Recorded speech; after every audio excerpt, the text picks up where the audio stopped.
So good morning or good night, depending on where you are in the world. And welcome to another video of the Shield Dude on a Couch. And today we're celebrating 25 years of Follow the Leader by Korn, their famous third album, which was released on August 18th, 1998. And I know you're probably falling down from your chair. You're like, that wasn't 25 fucking years ago.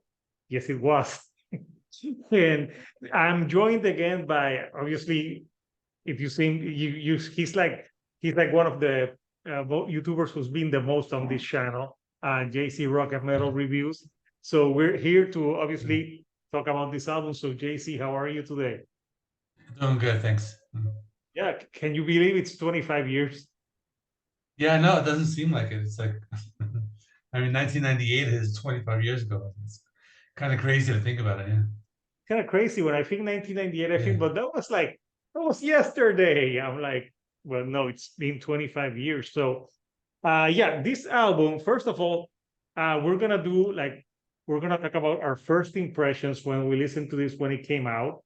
Then we'll talk about some history of the album, favorite tracks, and finally we'll say if it has held up 25 years later. So since John is my guest, I'm gonna have him obviously start. So John, what were your initial thoughts back in 1998 when you listened to this album?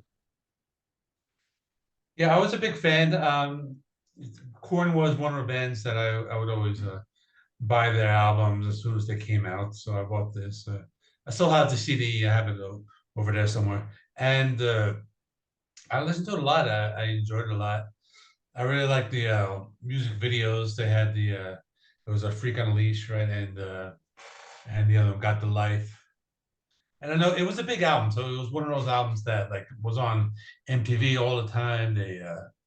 I think it won like an MTV award for best rock video. I'm looking at my notes here, so I liked it a lot. I think this is one of those Korn albums. Like this is Korn doing like a Limp Bizkit kind of style with like they have like a few like rap songs, and I think this is like the only album where well not the only one, but one or a few albums where Korn does like a lot of rap, but I think it's actually like really good.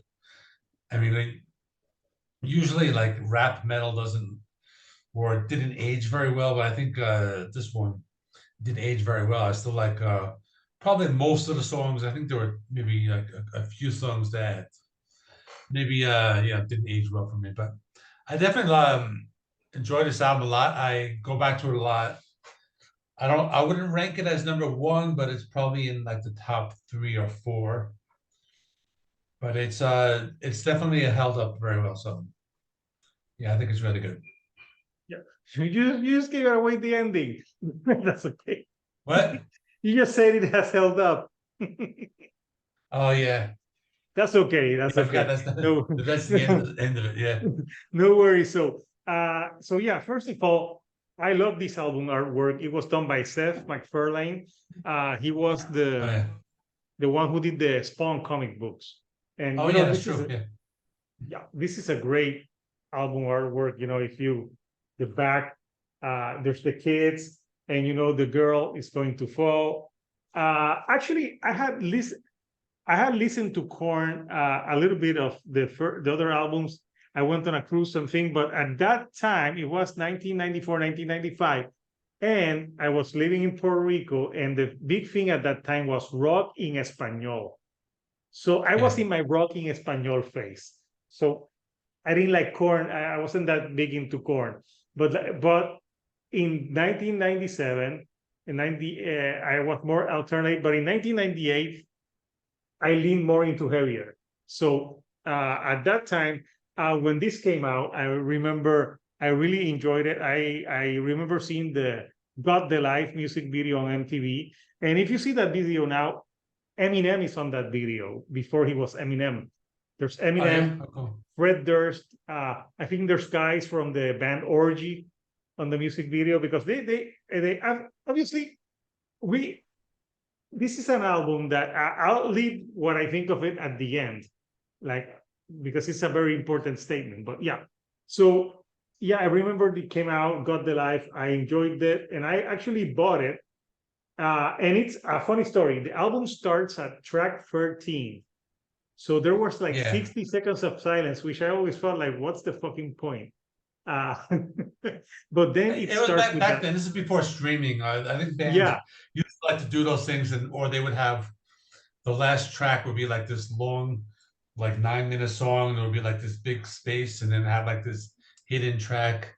I think like Nirvana did that or something like that. But yeah, yeah. On this one, they had Cheech and Chong, I think, for Eric in My Ear. So no, it's called Eric My Eye. That was from the Up in Smoke soundtrack. Eric My Eye. Actually, I don't know why I Eric put my My ear. Eye. Yes, Eric My Eye.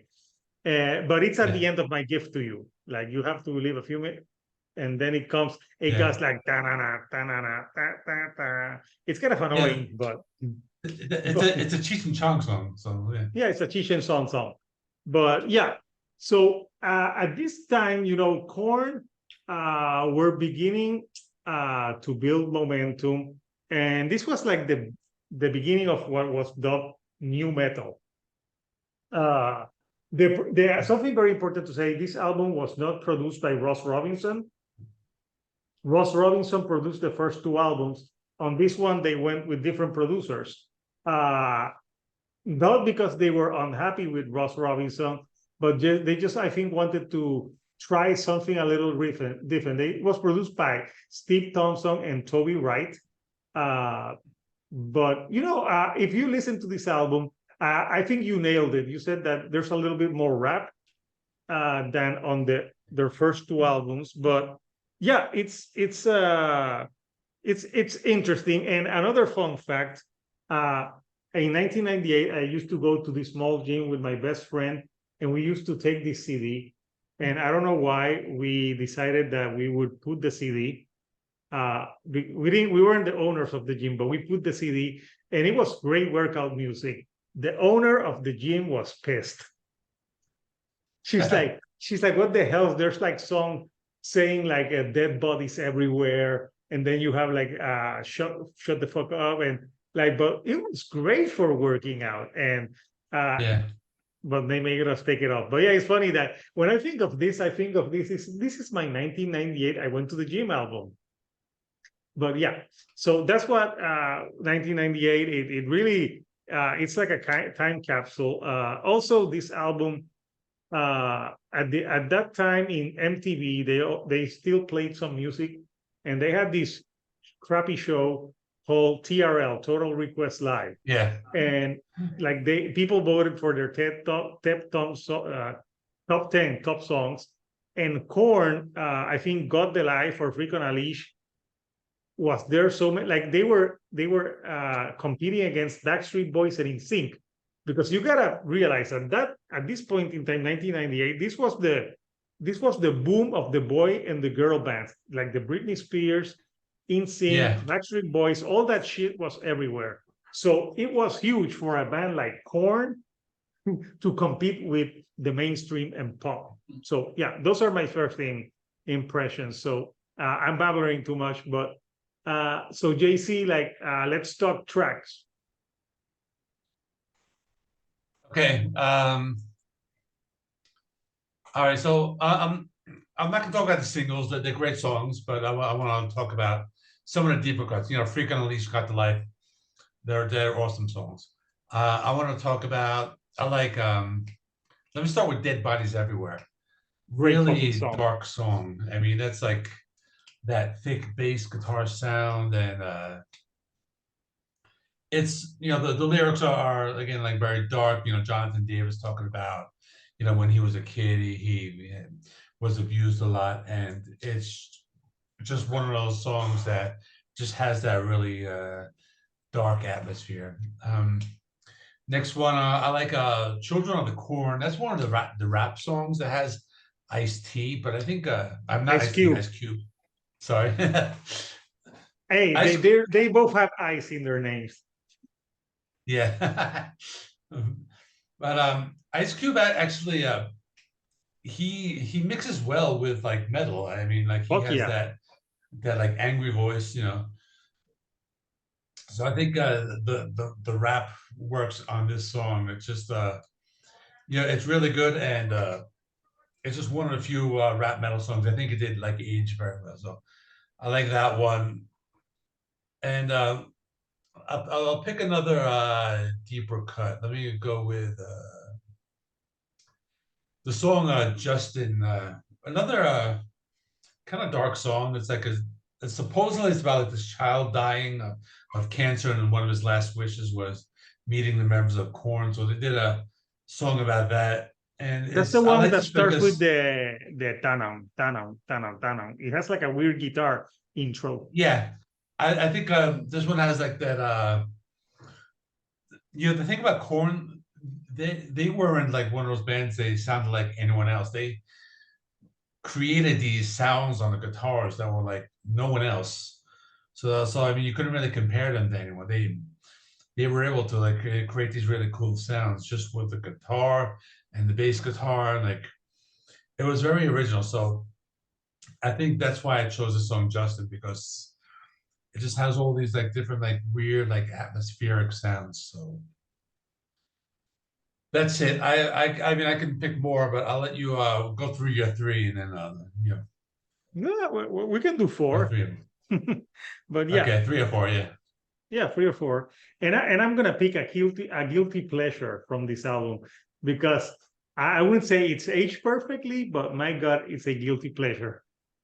So I gotta agree, dead bodies everywhere. It's when he goes like dead bodies everywhere. It's like Yeah. so dark, and I could tell why the manager at the gym was not happy about us blasting a song screaming dead bodies everywhere on a gym. But hey, it was great. Uh, Another song, I think "Children of the Corn." I agree with you. It's Ice Cube's like vocal delivery goes well with metal because Yeah. he's got a strong voice, not a whiny voice. And also that song, I love it when they're all saying like it's not the kids that are talking shit, it's the parents. So back in 1980, it's like fuck yeah, it's the parents' fault. They don't get it. Mm. So yeah, it was rebellious. It was fun. And plus, it was called Children of the Corn. Come on, we all grew up. We all saw that movie, Children of the Corn. Yeah.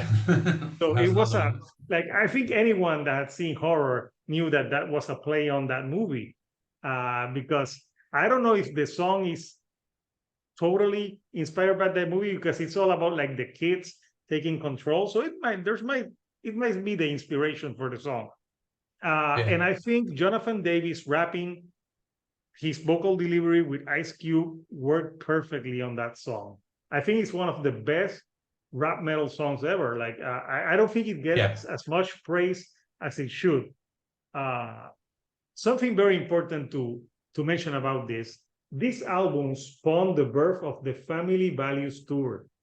Uh, I Yeah. actually was going to see a Family Values Tour in 2006 in New York, uh, and it was going to be Deftones and Korn, Stone Sour, Flyleaf, and it rained and the place got flooded. So Uh, I went more for Deftones, but yes, it really hurt. I wanted to see that Family Values tour, but I remember that I remember owning the first VHS of the Family Values tour. The first one was with they had Rammstein, they had I Orgy.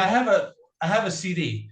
I think I have that CD with I had the like the CD and sampler. I had the I think it's Orgy. They had that cover of Blue Monday. I really like that song. It was yeah Incubus, um, Rammstein, Rammstein, Korn, Limp Bizkit, and Ice Cube Limp Bizkit, oh, and Nice Ice Cube. Cube. Yeah. Yeah. I think Korn was the headliner. I think Ice Cube was the second bill because at that time he was huge.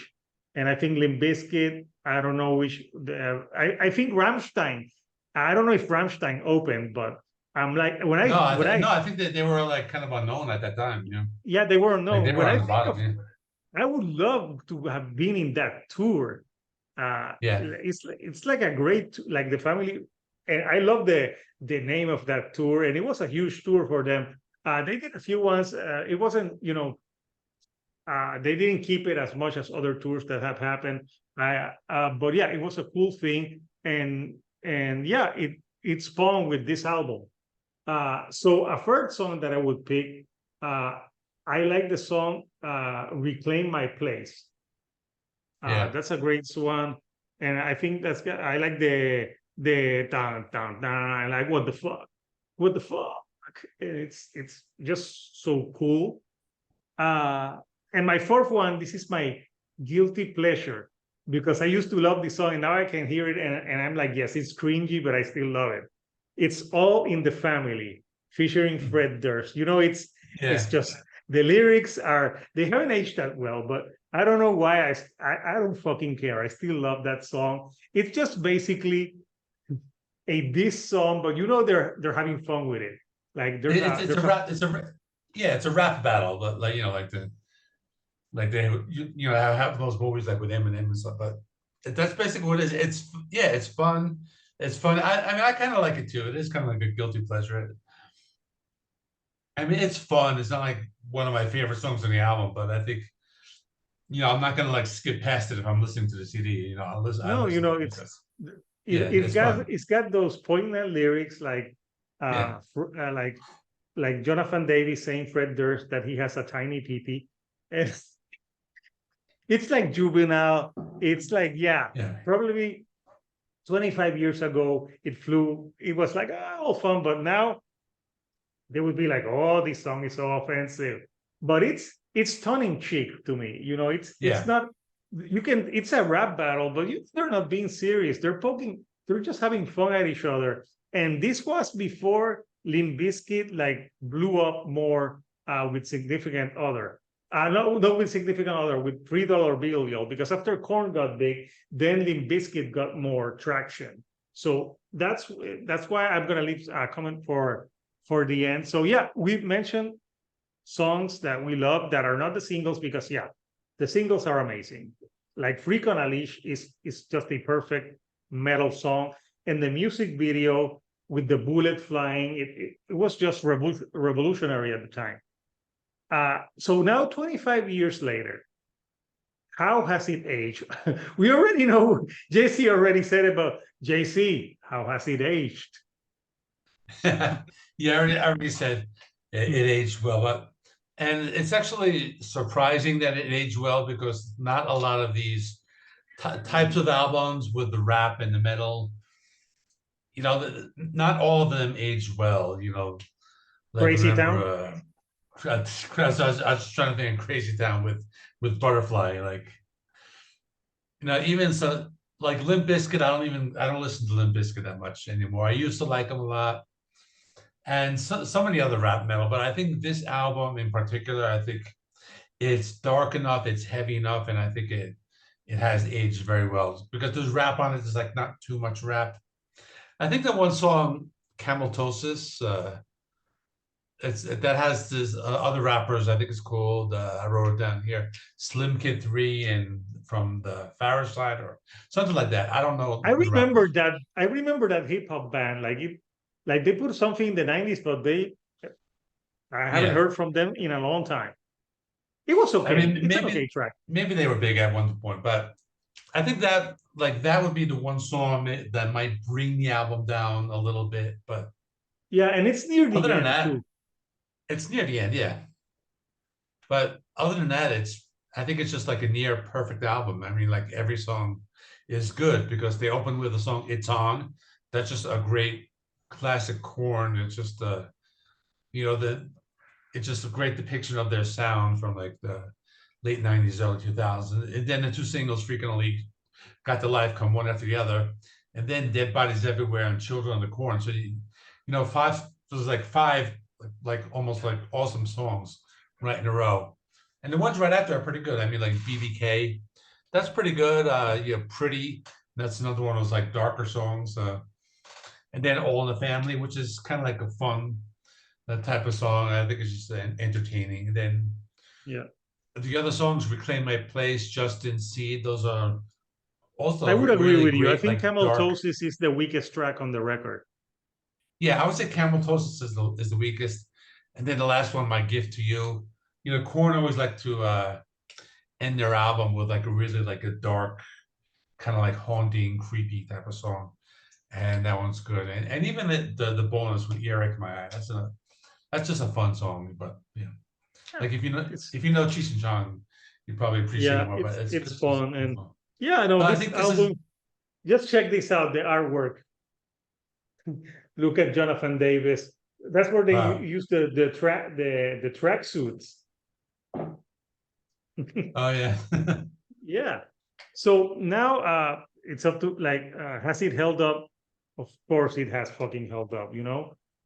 This is the statement that I wanted to say that I didn't want to say it at the beginning so I wouldn't spoil the video. But for me, this was the first important album in new metal. This album fucking launched new metal because a lot of people say Linkin Park. Linkin Park came years later. This album launched new metal Oh yeah. because at this time, Deftones, the first album, wasn't as big, and I think their second album got bigger because of this one. Obviously, I like Deftones more as a band with their whole discography, but there's no denying that this album was the most important new metal album of its time and one of the best new metal albums ever, in my opinion. You know, like when you think new metal, you think "Follow the Leader" by fucking Korn. Like it's just a capsule of the time, but it's aged well. You know, because the songs aren't cheesy, except obviously All in the Family. But it's a good cheese. I like that cheese. But so it's held up. 25 years later, it's still a classic. It's one of my favorite Korn albums. I don't know if I would say my favorite. I think it's the one that really got me into them. But I think obviously their first album is it's great. And Yeah, for me, my I think the first album and Issues, like the one right after Issues this. is really good, but it's a little bit more. It's, it's not commercial, but compared to this one, it's a little bit more glossy. But yeah, I love Issues as Yeah. well. Uh, but yeah, 25 years later, it's really held up. So we want to know from you people, what are your memories of Follow the Leader by Korn? Has it held up for you 25 years later? What are your favorite tracks? Comment. We would really want to know. And uh, let us know any other albums that are turning 25 from the 90s, the 98 this year, so we don't miss any. If there's like one, because there's so many albums. So again, if you like the videos that we're putting out, do not forget to give us a like and do not forget to subscribe. That helps out with the YouTube algorithm so they can show our pretty faces to you people, and and you can see more of our content. And please, if you haven't subscribed to JC Rock and Metal Reviews, he's got rankings. Plus, he's got great history, and now he's gotten he's gotten so great at his album reviews that he's gotten like digital mixes, and you can see stuff in the back like graphics. Like so, JC has taken it Yeah. to another level in the production of the videos.